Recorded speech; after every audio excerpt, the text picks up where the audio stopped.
So today we're happy to present Anna Högberg Jenelius. She will tell us the honest story of managing her studio, how she found her way into the game industry, and facing all the challenges and happy accidents. We're so happy to have you here, Anna. Welcome. Thank you. Thank you. I'm really excited to be here. So I will share my screen. Let me get my correct screen. And hopefully you can see this now. All right, thank you so much. As mentioned, my name is Anna Högberg Jenelius, and I look like this normally. When you can see my face a little bit more, maybe than you are able right now. I use she, they pronouns, and I'm an indie developer and consultant. My company is called Violent Game Studio, and I have been in the industry, have 11 years of experience, and exactly what that means is what we will talk about today, basically. So I will go through my journey from slightly before I actually entered the games industry. I'm going to start from the very beginning. Then I'm going to go through what my experience working with games has been like, both working for a company owned by other people and also being an indie, of course, which is where my majority of my careers lie. And of course, also I've been a consultant, freelancer for a large part of my career. So I will talk about that as well. All right.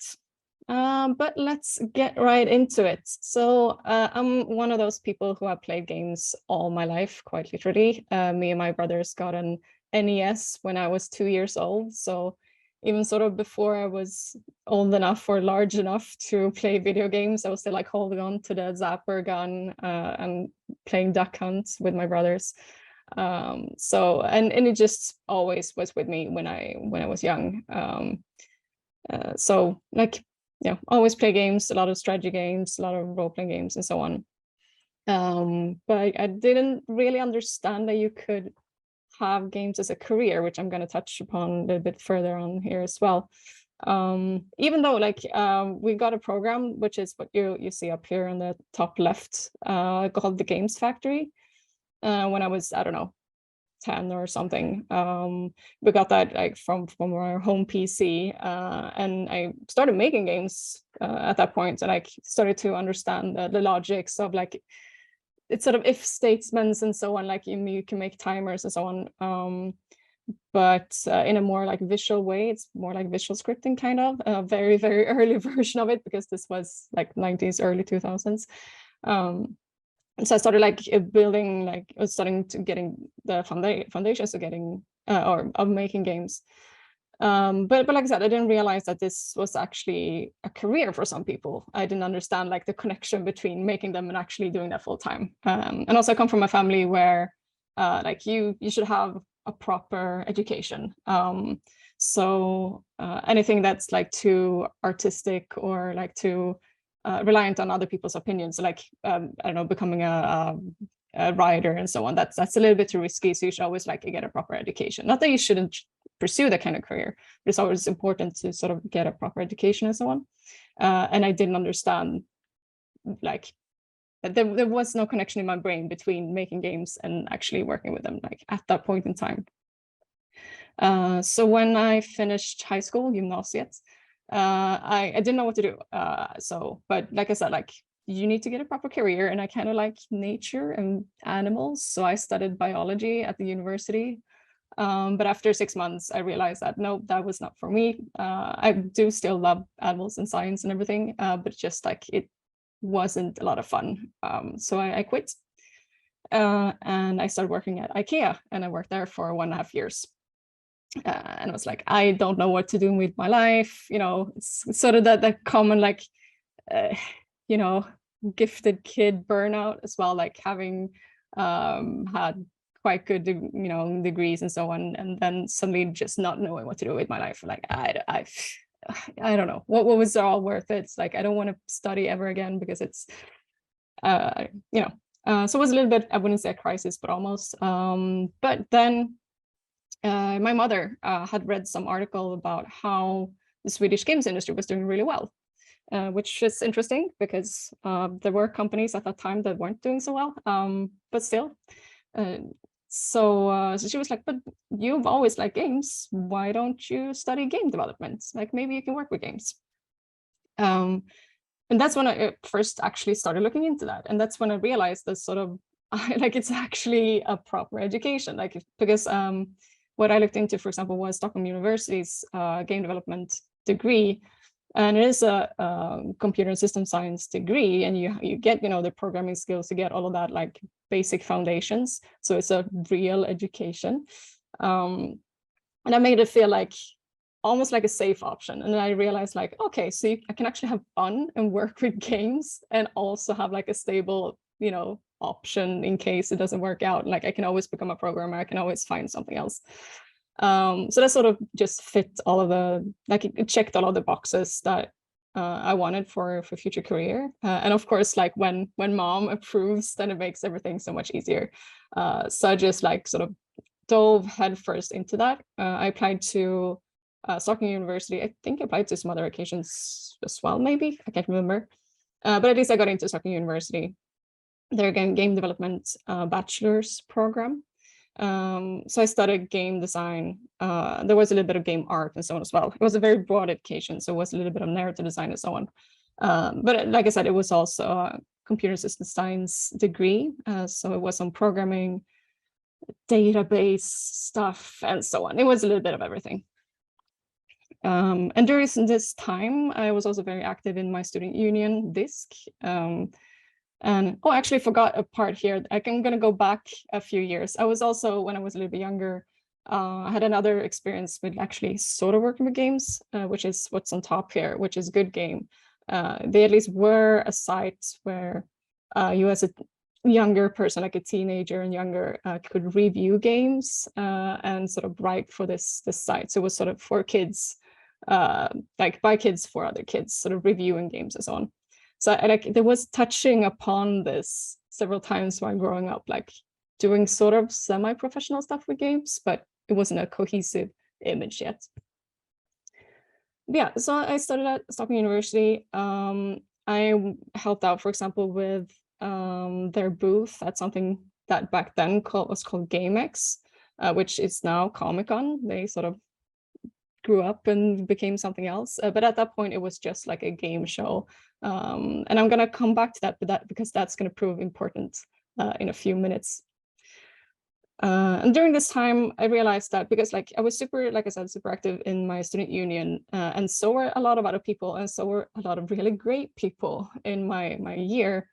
So I looked around and I realized that if all of us are going to go out into the industry at the same time, and also we're competing with everyone else from all the other educations, it's going to be a hard time. Like there's just going to be so much competition, and showing, like, it's going to be so important to show your best qualities to be able to land a job. So I was like, okay, I need to improve my chances to get a job once I graduate. So the last summer that I had, this was 2011, yes. I applied for an internship at a company called Imagination Studios. They later became part of Goodbye Kansas, which is now Embracer Amplifier.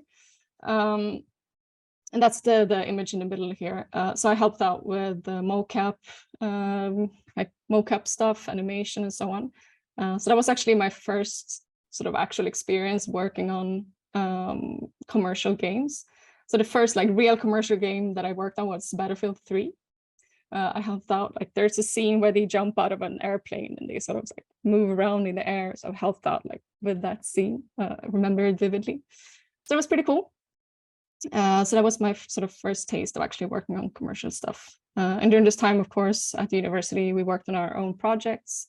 So like the one on top on the right side here. And also sort of thanks to, in part to my internship at Imagination Studios, I got another animation gig, which is down on the right side here. And it's very hard to see, it's a very dark image, but I animated some kind of tentacle in a like ship game, horror game.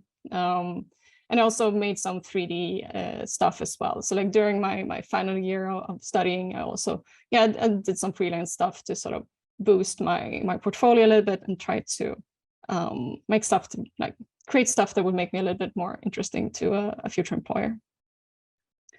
But it was hard, of course. I sort of thought that I would be maybe an animator, maybe a 3D artist. I wasn't really sure, and I wasn't honestly very good at what I was doing. Like the education was so broad that I didn't really get any like in-depth experience with anything, to be honest. I was not saying it was a bad education. It was just like a little bit hard to get that like real like build up the portfolio that would make you really interesting to an employer.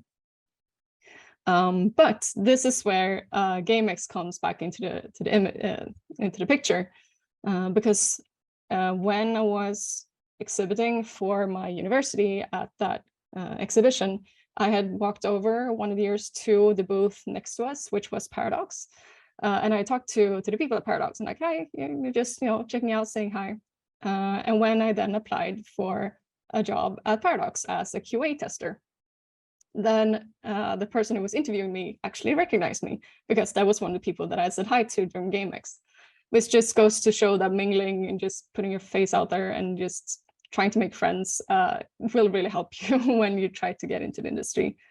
And he had a good impression of me from that brief encounter, and also hopefully, I mean, from the interview and so on as well, of course.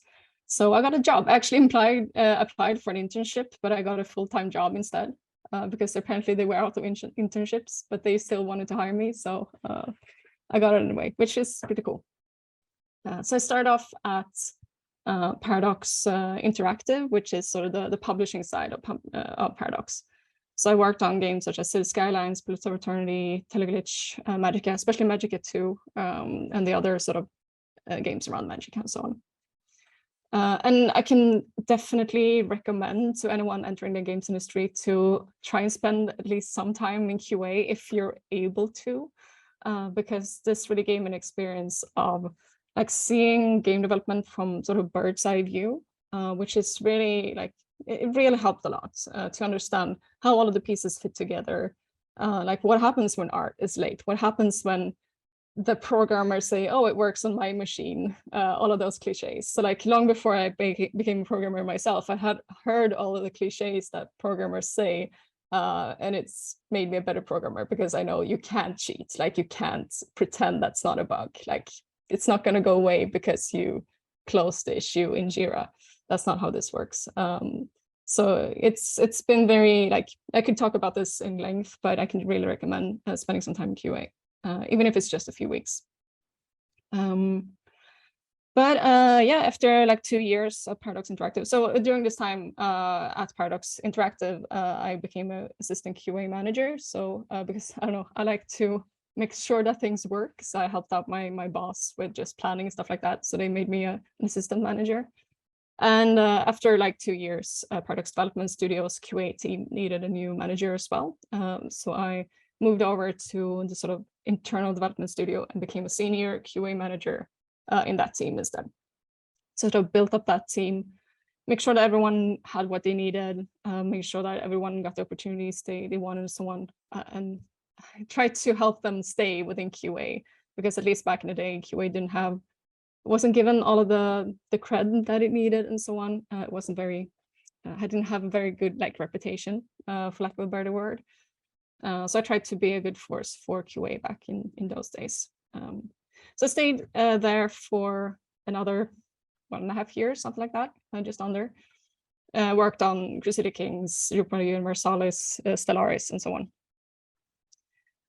But after about 3.5 years at Paradox, my wish for adventure was starting to itch. And like I felt like I kind of knew QA at this point. Nothing, like I said, once again, nothing wrong with QA, just like, yeah, I kind of felt like I knew it, and I wanted to be closer to development, because that's always been my wish. I always wanted to make games and create experiences. I also have always liked to write. I like to tell stories. So I felt like I wanted to work at a company that was more focused towards narrative. I actually applied for a few jobs here, but it was very, very hard to get something because I didn't have a portfolio. I couldn't show that I was actually good at writing. And this was actually, so now we're in 2015. And like that year and like a little bit before, like 2014, there were so many really great indie games coming out. And I also watched a talk by the developer Mike Bethel, who talked at Nordic Game Conference about his journey as an indie developer and all of the sort of mistakes he made as an indie and so on. And he made it sound like, I don't know, like if he could do it, anyone could do it, which sounds mean, but like he was just really open about like, yeah, I mean, I made all this mistake and I still made a very successful game. Thomas Was Alone. So that sort of gave me courage to try, well, maybe if I can't find a job at these studios that I applied for, maybe I should just try to do this on my own. So I had a little bit of experience working like on smaller projects, like indie projects, because I had like a hobby studio called Seriously Interactive, which is a very bad name because there's another studio called Seriously in Finland. But this was just like side projects that I did with my friends. We made like a little game called Jakten på den gyllene spiskroken, along with a chef. I can't remember how he got a hold of us, but he wanted a game. We never finished it and he never paid us, but we still made a game. It's a long story. And we also had a game that I still want to finish someday, which is called Capitals, which like it's fully designed. It just needs to be made. And someday I hope to actually finish this. So I had some like side projects. Like I wanted sort of keep doing stuff like this, like little projects, just like fun experiences. And like I said, I still also want to tell stories, new stories and so on. So I talked to people that I trusted, talked to my partner, talked to my mom again, and they encouraged me to like, yes, like just do it. Now or never. Let's try to go indie.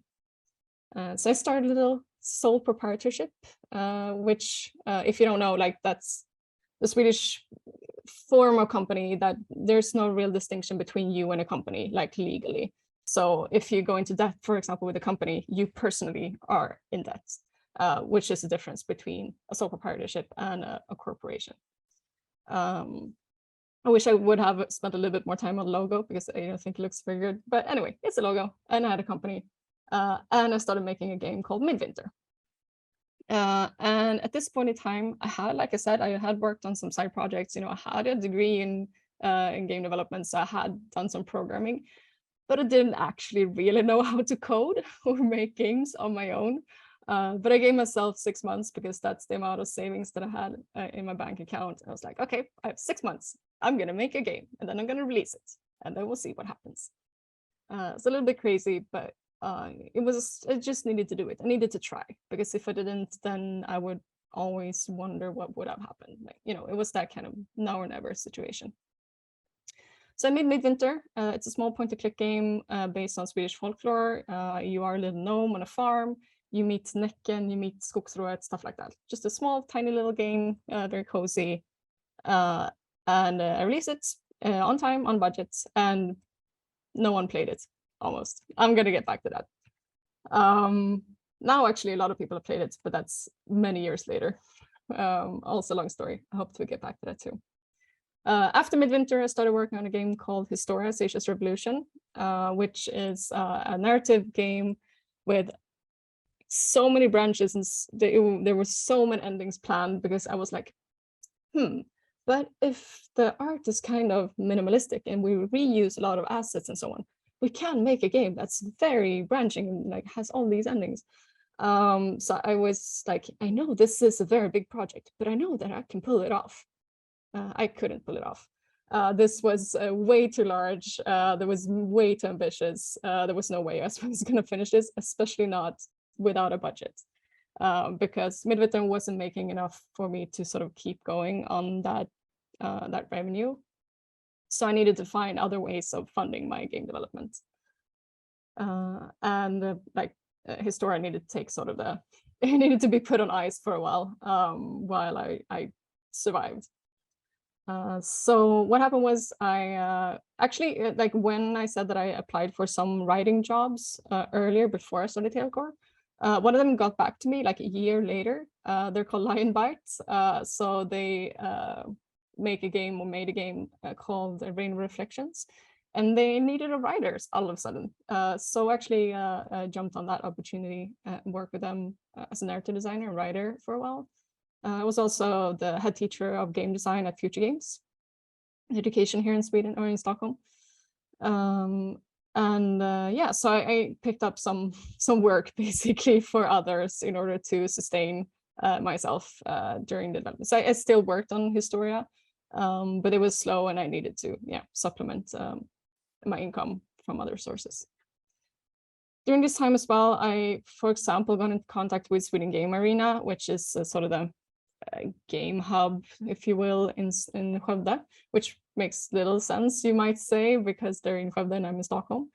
But you know, I went to a Sweden Game Conference. I got in touch with people there. I went to some workshops that they hosted and so on about just like being an indie developer, like just what to think about, like marketing and so on. They're gonna show up later in this presentation as well. And also I joined something called Sting Test Drive. So Sting is an incubator in Stockholm, and they had like an initiative for small companies that was sort of like help kickstarting their career in game development. So we got like some workshops, some just fundamentals for like how do you run a company as a small indie in Stockholm. And they're gonna come back in the future here as well, because now it's ramping up to be something a little bit more serious, my career here in indie. Because about 5 years ago, I felt like it was time to take everything that I've learned and sort of move into the next phase of my career. Because Tailcore was fine, but like I said, it was a sole proprietorship, which comes with some backsides. Once again, like if I went into debt with that company, that would be me going into debt and everything like that. Also, I really felt like it was time to do this sort of properly, and that's very hard to do when you're sole proprietorship, because like, for example, you can't get investors in a sole proprietorship because there are no shares that you can sell to investors. So in order to sort of take this a little bit more seriously and take it to the next level, I needed to start an AB, aktiebolag, like an actual corporation. And that's when Värmland Game Studio was born. So I chose a completely new name and just wanted to go on a sort of new journey. And this was almost exactly 5 years ago. Halloween 2015 is the official date when this company was registered. And here Sting pops up again, because as I mentioned before the break, I was part with Tailcore of a sort of test drive program that they had for games. And now I applied to Sting, this incubator in Stockholm, tech incubator, to become actually incubated. And back then they didn't really have initiative for games. They were just sort of looking at starting that up. So I'm one of the last sort of generations that was part of sort of the, like one of the general, they had like people who were very like that was sort of in charge of the games sector of it, but they weren't really 100% into games yet. So that meant that I got a lot of insight into just startups in general, because that's sort of their thing, tech startups. So it's really interesting to learn how to build a company and like what do you need to think about, like how do you pitch, how do you, like all of these important steps that all startups need to go through. That was sort of provided through this incubator, which was really interesting. And I got to very early, almost before the company even existed, I got to pitch at Nasdaq, for example. And I sort of went a kind of, yeah, like I said, like a startup-y direction in the beginning. And through Sting here, I got opportunities to talk to investors. Part of it was that they have a network of angel investors. So that's smaller investors, like private people who want to have some, extra cash and they want to invest that into to different companies. So I got a little bit of an investment to just get started from them. Well, you don't just get it, you pitch to them. And if you manage to convince them that your idea is good enough, then you can partake in that program. I was also introduced through my sort of mentor in Sting to another game company who had gotten an investment from an angel called Stefan Lindeberg. And I got in contact through them with him as well. And he and someone that he knew also decided to invest in his company. So very early on, I sort of went maybe, like I said, like a little bit more tech startup-y than maybe the general, like the average indie company did. I went with equity funding and angel investors rather than, for example, publishers early on. And I'm not saying there is any right or wrong, it's just the path that felt right for Valiant. In the very beginning, I got some help from, for example, the guy called Kevin, who stands beside me here at Nasdaq, to just get the company started. But he has his own game companies, the CEO of Right Nice Games. So he wanted to focus on that rather than join my company. I also had a co-founder early on, which I'm going to mention a little bit more again. So I had some people on my side here in the early process here. And the game company that we focused on first was called Pendula Swing. We released this in episodes first. So it's me and my co-founder. We also had an artist so the artist, Eva, she made all of the art, both 2D and 3D. She was a freelancer though, so she was never fully employed at the company. But like, just look at this, all of this amazing art. It's pretty cool that one person made all of this.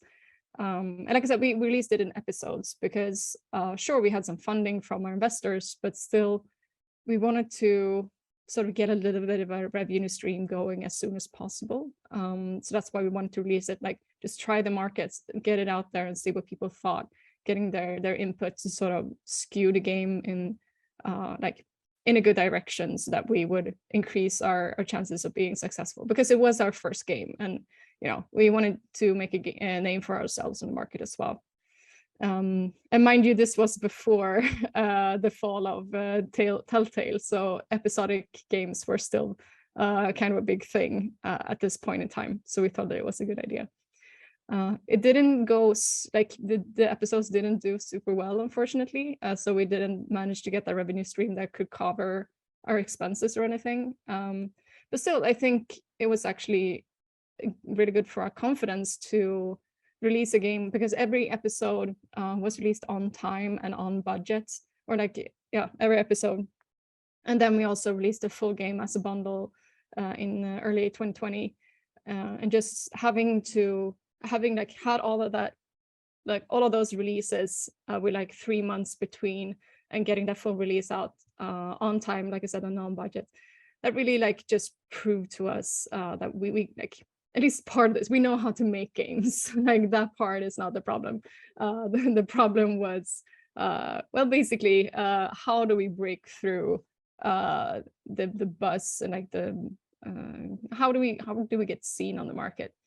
So that was honestly the biggest challenge with this game, from my opinion, because the game it's done pretty well in terms of critical reception. It's got like 82%, I think, on Steam. It's been up on 85, stuff like that at times. So people seem to kind of like it, but yeah, it's not made its money back. So yeah, we released it 2020 on Steam, released it on Switch early this year, 2022. And that was with the help of a company called Red Deer, who are based in Poland, who port games basically. So they reached out and asked, "Hi, do you want to port this game to Switch?" Basically, and they would handle everything. So I jumped on the opportunity and did that. But there's been a few bumps in the road during the lifetime of Valiant, of course. So one big thing would be me and my co-founder going our separate ways after this project, because we didn't really agree on the direction the company should take after this. And also, like, we couldn't retain the artist who worked on this project either. So she's at another company now, which was a bit of a shame. It would have been nice to keep working with both, but and since the project didn't quite make its money back, unfortunately, to make ends meet after release of this game, had once again to sort of look to other opportunities to keep Valiant going, just like earlier with Telcor. And this is where I started to become like a consultant, a large part of my time. So for example, I worked for Star Stable, working on their mobile titles, Star Stable Horses and Star Stable Friends. I've also worked as narrative designer for Double Moose on an announced title, which I hope will hit the market at some point, because I'm really excited about it. I hope it's going to be a really good game, but it's still in the prototype phase, so we'll see. I worked as a Unity developer primarily, and also designer for Dynamite Games, who work on a game called Go Fight Fantastic, which is really cool, and you should check it out. They're based in Uppsala and part of the kind of Rave network. And again, Sweden Game Arena has been a part of this journey all the way along. So for example, like we talked about before, I'm going to be the host again for Sweden Game Conference, and there's sort of been a even though we haven't been fully members, I've always been around, and like we've always gone to the conferences. I've like several times been both a speaker and a host and so on. So they've been sort of a companion all throughout this process as well. In addition to this, I also host, I just wanted to do a little bit of a plug. I host meetups in Stockholm called Linkin Bar for game developers. And if you're passionate about the climate, you should go check out Climate Replay, because that's a network for game developers, game developers and gamers to try and find our own ways of talking about and battling the climate crisis. So we have, for example, a really good like guide about NFTs in games and what that means and what it does for the climate and so on. And you can pledge to, if you really need to work with NFTs, do it in a sustainable way, which is basically impossible. But yeah, if you really need to do it, or you could decide it to say, we're never going to work with NFTs at all. But yeah, so now we're working on a game, or I should say, singular, kind of. It's a long story. I'm going to get to that. I'm working on a game called Creature Kind. And I should probably mention, touching back on what I said before, to me, both for Pendulum Swing that I worked on earlier, but at Creature Kind as well, the point has been very much to make experiences that are something else than what you normally see on the market, and make games that talk about, important topics. So Pendulum Swing was very much about prejudice, racism. It's about it has a very diverse cast and so on. It's like on the surface, it's just like a cozy adventure game. You go around and you befriend people, and you can romance people. But sort of you are exposed, or what you want to call it, to a world that's that has its issues, and you're invited to sort of explore that and see the consequences of the actions that are taken in the world and so on, and the politics of the world. But it's set in a sort of glamorous fantasy 1920s setting. This game, Creature Kind, on the other hand, talks about partially. It's a game about kindness. It's about being kind to the people and the creatures around you, but also being kind to yourself and the planet itself. So it's a very, it's a game that takes a lot of inspiration from the climate movement, for example. So it's about gathering support for a cause. So rather than going around and killing monsters, you want to get them on your side. You almost collect monsters in this game. You collect them for the explicit reason that you want them to be part of your sort of movement. We're still sort of rewriting the story a little bit, so we'll see exactly where we land, but that's what it's like right now, at least. So I started working on this game sort of after Pendulum Swing, so in 2020. And at that point, of course, I was the only person in the company after the split with my former co-founder. And also, like I said, I had to work a large chunk of my time on other projects as well to make ends meet. But now it's sort of ramping up a little bit. I have an intern right now. I should show this maybe. It's a little bit grainy, but this is what the game looks like. I'm an intern right now that I hope maybe to keep working with if all goes well. Of course, I'm working with freelancers as well to make this beautiful art, for example. I can never make anything like this. And hopefully, if this game gets the funding that it needs, which is one of the big challenges of this year, I'm going to, keep working with freelancers, hopefully in the future, hire more people and so on as well. So yeah, like I mentioned during the previous Q&A, getting publishers to understand what this game is, who to sell it to and how to sell it and so on. That's been a really great challenge because it's different, but I'm still hopeful, keeping my fingers crossed that this game will soon get this funding so I can focus on it full time. And as you can see, once again, like representation when it comes to the characters that you play and so on is really, really important to me. Take a lot of time to try and get that right. So you should always, as a player, feel like there are characters in the game that look a little bit like you. And yeah, it's just, I want to expand what games can be, and I want to invite more people to play games, because games are awesome and everyone should feel invited to become a game player.